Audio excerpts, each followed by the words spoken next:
everyone, this is Lucas from Enterprise Repair and Automation Edmonton, coming at you today with some home automation. So what I have here today is a Sonoff Wi-Fi switch. You can see that. And what a Sonoff Wi-Fi switch does is it controls any 120 volt circuit over your home network via an app on your smart device. And if I look in the instructions here, I can show you guys. That's the app it uses. It's called UELink or EWLink, I'm not sure. But it's available on the Google Play Store and the Apple Store. Once you download that app on your device, you'll have to register it. I find the registration process to be a little bit of a pain in the butt. What I found was every time I exited the tab to check my email or something like that, either the confirmation code for the email wouldn't send, or I'd time out in the time that it allots you in order to complete the registration. From the time you start the registration, you only have a minute, and that's to read the confirmation, email, and code. And that is to input a new password for your account into the registration. The password will take uppercase letters, lowercase letters, and numbers. It doesn't require a special character, if I recall. I'm not sure how long it has to be, but I believe it's 8 characters. It's nice to have that password pre-set up before you complete the registration process, like have it written down somewhere before you register. That way it just makes it so that you don't go over that minute, especially if you're new at this. It gives you that minute. It's both for a security deal. I know why it's there. It's kind of a good thing in a way. But if you're not good at inputting a lot of information or you have really long passwords, please keep that in mind. The registration process gives you a minute before it times out. So what I found a way to get around all this is I got the email on a third-party device, or a third party, I guess you would say, involved in this, on my Windows computer, so I was able to read the email without exiting the app and complete the registration process without a problem. So if you're running into problems with the registration, I had the same thing, but that's how I got around it. The Sonoff Wi-Fi switch, to hook it up is very simple.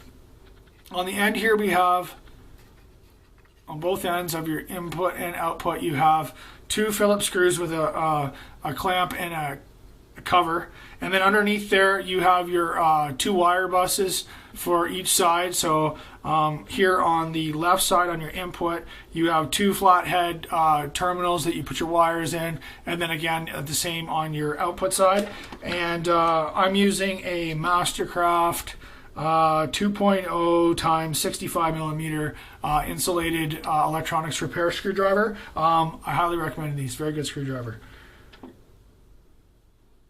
How I have this hooked up here is not to code, and it's not proper. I hooked this up strictly just for demonstration purposes. So if you're going to have a Sonoff Wi-Fi switch hooked up somewhere in your house, you want to make sure it's hooked up by a professional, and then it meets the code requirements for the area that you live in. Everywhere in the world's different, so make sure that this works for you before you go hooking it up in your house.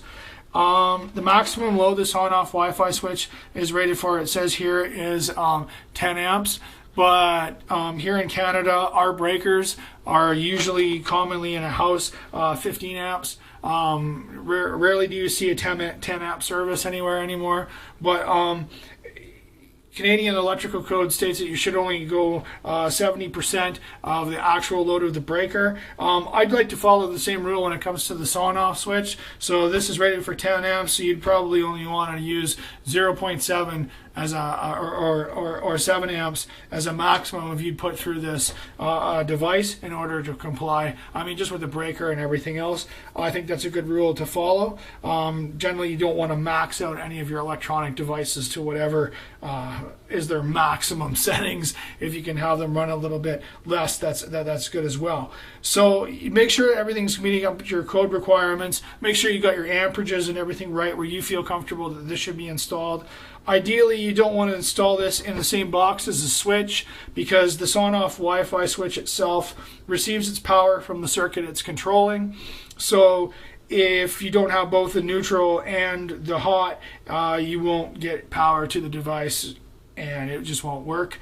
Given that if the Sonoff Wi-Fi switch loses power, you have this after switch, and you want to be able to turn it on and off with the same switch that you control, say, the light. You just want to leave the switch on all the time and control the circuit with the Sonoff, which is where I prefer to have it. Then you want to have it somewhere close to your end of the line device. So in this case, you'd want to have it maybe in the same box as the light itself, or in close proximity on the same circuit after the switch. You can also put these in replacement of a switch, but I really wouldn't do that. I'd always leave the switch in. This is something you want to add to an existing circuit that's already there to shut it on and off for convenience purposes. And it's always good to have that final kill in the end before it hits your breaker, in case you ever want to work on it or you need to do anything with it. Now, this on-off switch, as I showed, connects to your Wi-Fi in your app here.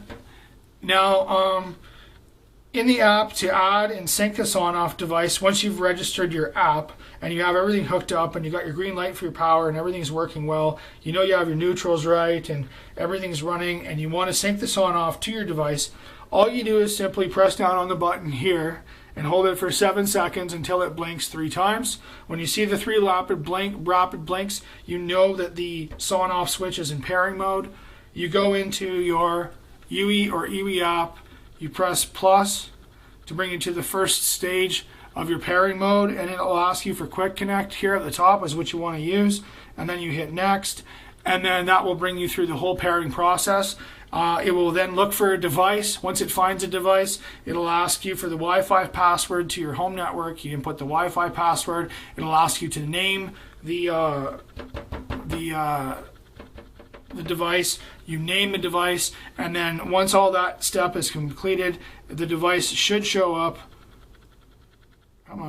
on your main device list right here, and then from there you'll be able to turn on and off anything with your smart device.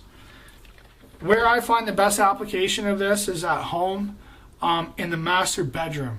This can't be beat anywhere. It is the most wonderful thing to be able to come home, unwind, and just before you go to bed and just before you're ready to set your alarm for work the next day, to be able to shut off your bedroom light in bed with your smartphone. It's wonderful. I like to read and wind down, or sometimes play on my phone before I go to bed, and you find that cozy spot, you just don't want to get out of it. It's wonderful not to have to go across the room, turn off the switch, walk back, and then try to find that cozy spot again. Once you get nice and cozy at night at the end of the day, all you need to do is turn on and off the switch, and bang, you're good to go. You can get a nice comfy night's sleep without having to walk across the room and get out of that little comfort zone that you find yourself in. So if you like this video, please give me the thumbs up and subscribe and hit that notification bell and all that junk down below. I'll come at you with some more videos in automation and home automation here. And if you have any questions or comments, or you're looking for our contact information, Enterprise Repair and Automation Edmonton, our contact information is all below. And I'll see you guys soon.